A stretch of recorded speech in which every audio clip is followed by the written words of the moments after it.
Ақымақ есек ертегісі.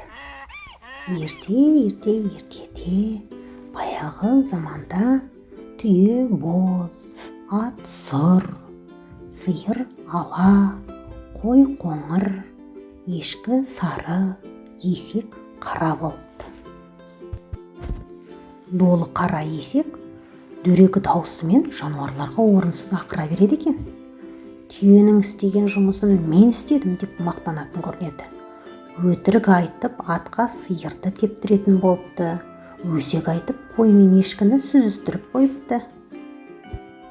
Ал есерсоқ есектің ерсі мінезін күзетші ит байқап қалады. Көрген білгенін ақыл иесі адамға жеткізеді. Адам жануарларды сынау үшін барлығын алдына шақыртады. Ал адамға жақсы көрінгісі келген есек қара терісін аққа боятады. Ал қалған жануарлар бойларындағы жақсы қасиеттерімен көзге түсуге тырысады. Түйе өзінің төзімділігі мен күштілігімен көзге түседі. Ат өзінің адалдығымен әрі жүйріктігімен еленеді. Сиыр сүттілігімен, құрт майымен қызықтыра бастайды. Ал қой жануары өзінің өсімталдылығымен, семіздігімен сүйсіндіреді. Ал ешкі болса өзінің сары алтындай жібек жүнімен таңырқатады.